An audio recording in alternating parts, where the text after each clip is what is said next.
Happy Martin Luther King Day, and thank you for tuning into this week's episode of Gear Up. Here's what's in store for you today. NFL playoff predictions and scores. The Heat are slumping while Kobe is on fire. A man who accused Bernie Fine admits that he lied. And I give you my top 5 strangest sports rituals. I'm Michael Peters, and you're watching Gear Up. First, some NFL playoffs. During the past 2 days, the divisional round of the NFL playoffs took place, as you may know. The games on Saturday were Saints at 49ers and Broncos at Pats. The Saints beat the Lions in the wild card round before losing a very close game in San Fran, 36-32, on a touchdown pass with less than 15 seconds left. The Broncos and Tim Tebow looked magical by beating the Steelers during the first overtime play in last week's wild card round, but their confidence was completely crushed by the Patriots as they beat them 45-10 with 6 touchdown passes coming from Tom Brady, a postseason record. The games on Sunday were Texans at Ravens and Giants at Packers. The Texans beat the Bengals in the wild card round last week, but they lost a close 20-13 game to the Ravens because of committing 4 turnovers. The Giants stunned the Packers after losing a close game to them during the regular season at home. The Giants pulled away at the end, winning 37-20 at legendary Lambeau Field. At the end of the first half, the Giants had the ball inside Green Bay territory and looked as if they would attempt a long field goal. Instead, Eli Manning launched a Hail Mary to the end zone, which Hakeem Nicks caught to give the Giants a 20-10 halftime lead and momentum. In 2007, the Giants shocked the Packers at Lambeau Field in the playoffs. The Giants then went on to beat the Patriots in the Super Bowl, which they hope to win again this year. Championship Sunday is next week. The AFC Championship game will take place on Sunday at 3 o'clock Eastern Standard Time. The second-ranked Ravens will travel to Gillette Stadium to face the first-ranked Patriots. The NFC Championship game will take place on Sunday at 6:30 Eastern Standard Time. The fourth-ranked Giants will travel to Candlestick Park to face the second-ranked 49ers. The Giants played at the 49ers during Week 10 of the regular season, but lost the game 27-20. The Super Bowl will take place on February 5th, 2 weeks from Sunday. Now for my playoff predictions. I think that the AFC Championship won't even be a close game. The Patriots completely destroyed the Broncos on Saturday, and we can expect no different on Sunday. The Patriots are playing at home against a similar team as they like to run the ball and don't have a great quarterback. However, the Ravens have a great defense, and that could give them a slim chance in this game. The Patriots and Tom Brady will cruise into the Super Bowl with a fairly easy win. The NFC Championship will be the opposite of the AFC Championship game, because it will be very close and will probably come down to the last few minutes of the game. Both teams have weapons that could get them back into the game even if they are down. I think it will be a high-scoring game because both teams scored over 35 points in their wins this past week.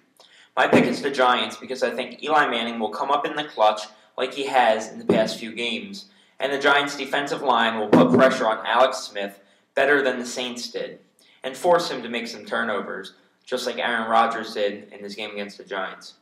If my predictions are right, the Giants will face the Patriots in the 2007 Super Bowl rematch. The Giants beat the Patriots on the road in Week 9, 24-20. Now for some NBA news. The Miami Heat have lost 3 straight games to the Warriors, Clippers, and Nuggets, but that might not be their biggest worry. Dwayne Wade is currently dealing with 3 different injuries, and head coach Erik Spoelstra says he doesn't know how long their second leading scorer might be out of the lineup. Wade suffered a sprained right ankle on Friday and is dealing with a strained calf and a bruised left foot. Kobe Bryant is on fire. During the Lakers' past 4 games, he has scored 48, 40, 42, and 42 points. The Lakers lost only one of those to the crosstown rival Clippers. He's leading the league in points per game with 32, and the Lakers are at the top of the Pacific Division at 9-5.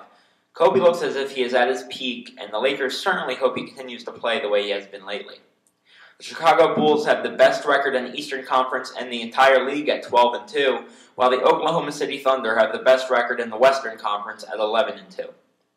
Now for some college basketball news.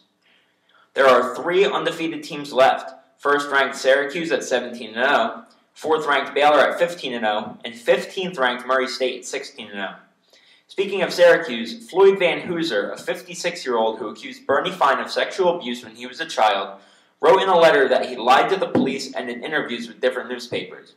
Van Hooser said he wanted to get back at Fine for not hiring a lawyer to help him fight a criminal conviction. Doug McDermott of Creighton topped 1,000 points in his career last night. McDermott scores 25 points in Creighton's win over Southern Illinois and is only in the middle of his sophomore season. Now for this week's edition of Mike Speaks Out. As the NFL playoffs continue, each play gets more and more important. Today, I'm going to talk about plays that could change the outcome of a game. The question this week is, should NFL coaches be able to challenge penalties that are called, or plays that they feel are penalties but are not called? NFL coaches cannot challenge penalty calls or the lack of a penalty call, but I believe they should be able to. We have all seen some terrible calls or things that are obvious penalties that aren't called when watching NFL games. Even though it may not seem like much, penalties, especially 15 or more yarders, can change the outcome of a game. They can be the difference between a punt and a touchdown, or a field goal or turnover.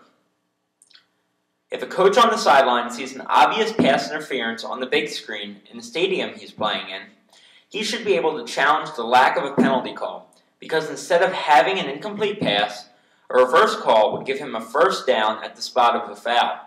On the other hand, if a pass interference is called, and the coach sees that there was no pass interference, he should be able to challenge that because instead of the offense having a first down at the spot of the foul, it would be an incomplete pass or an interception.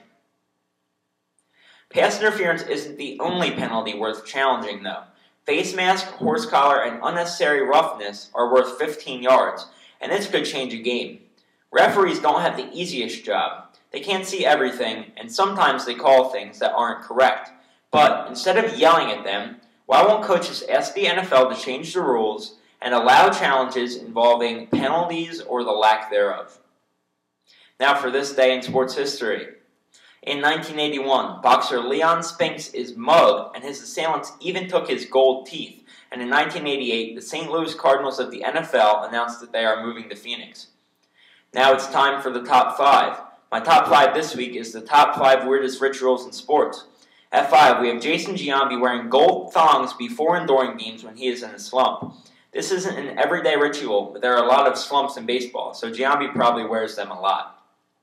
At 4, we have NBA player Jason Terry going to bed in the shorts of the opponent he will be facing the next day. He has obtained the shorts of every other team in the league and will wear them to bed the night before. At 3, we have boxers, more specifically Sugar Ray Robinson, drinking raw beef blood for vitamin fortification and to psych out opponents. One time when he was eating lunch near an opponent he would be facing in a few days, Robinson asked the waiter for a glass of raw beef blood, extracted before the meat was cooked, and downed it in one gulp. At 2, we have Detroit Red Wings fans tossing octopi onto the ice after a Red Wings goal. This tradition began in 1952, when fewer NHL teams meant that the road to the Stanley Cup only took 8 wins, the same number of legs on an octopus. And at 1, we have Moises Alou and Jorge Posada urinating on their hands to harden them and prevent calluses instead of wearing batting gloves while batting. However, a study showed that urine contains urea, a key ingredient in moisturizers that soften the skin. Now, many of you have seen the State Farm commercial where Aaron Rodgers does his famous touchdown dance, but maybe next year Eli will have a famous touchdown dance on a commercial called the Cheese Shredder. Thank you for watching this episode. I'll see you next week and have a wonderful Martin Luther King Day.